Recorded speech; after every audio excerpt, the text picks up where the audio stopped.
So my honour to speak on the Safe Patient Care Nurse to Patient and Midwife to Patient Ratios Amendment Bill 2018.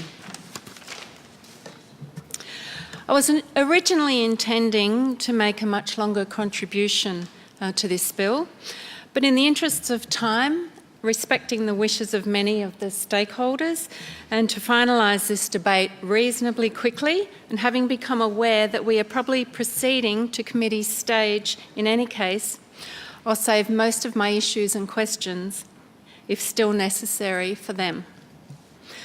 So for now, I'll just quickly say that the core premise of the bill, the desire to deliver enhanced healthcare services across Victoria, is obviously something with which I imagine everybody in this chamber would agree.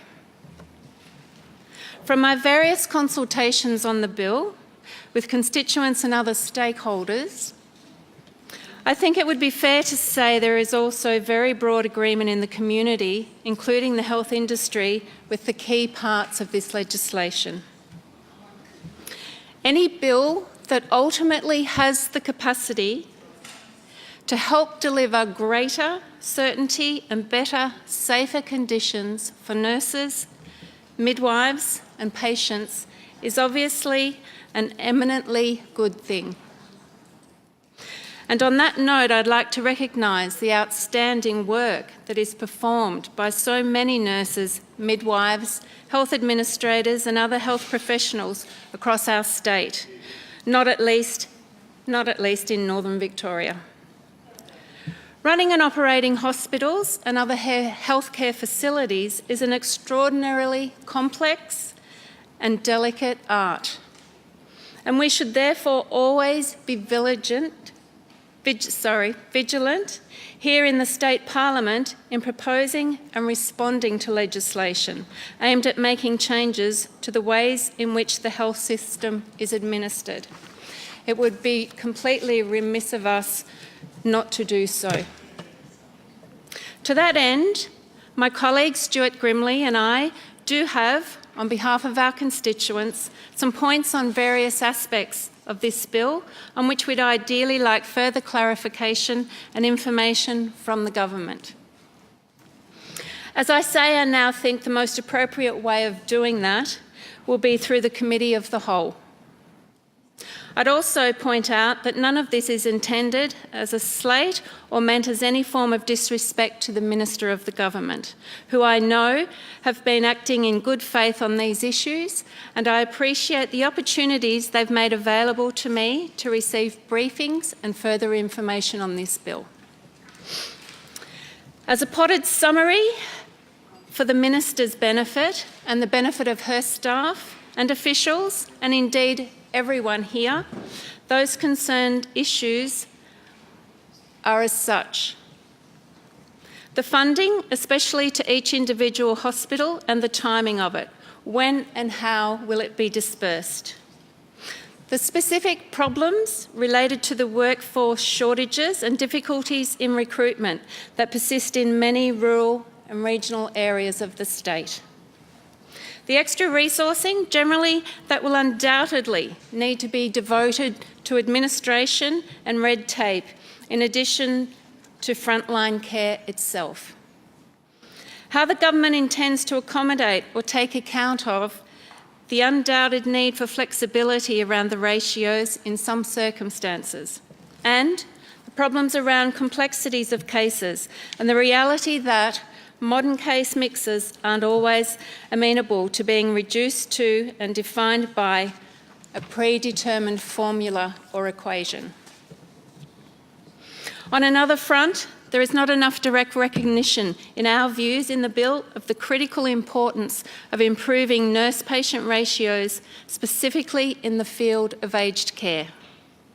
I would hope that it is already obvious to all of us here that generally inadequate resourcing of aged care in Australia is an enormous problem.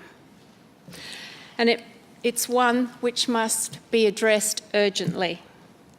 And even for those to whom that might not be obvious, I suspect that it will be once all of the evidence and revelations from the current Federal Royal Commission into aged care services has emerged.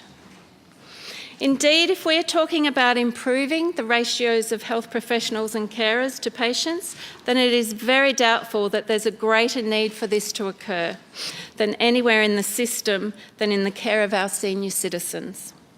As one example of that, it's worth noting the AMA's observation last year that while bed number ratios for the general population have remained static in recent years, they have now plummeted to a 23-year low for Australians aged 65 and over.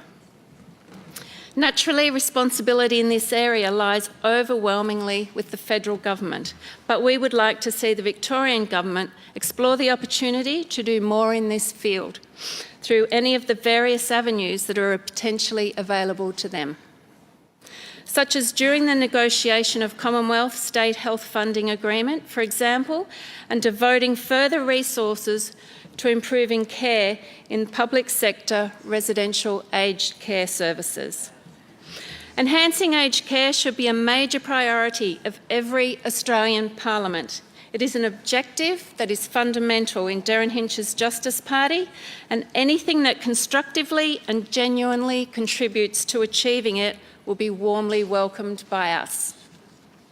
All of that said, albeit depending on the Minister's answers and assurances in committee stage, I should flag that the Justice Party does not believe that there are enough outstanding and concerns to prevent us from allowing the passage of the bill.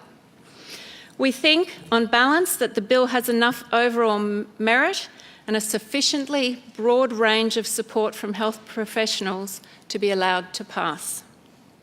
We do also commend the government for the objectives that underpin the bill and for the time and effort that has clearly been invested in consulting and working on them. We also think it's a very sensible move that a long phase-in period has been established in order to implement the bill.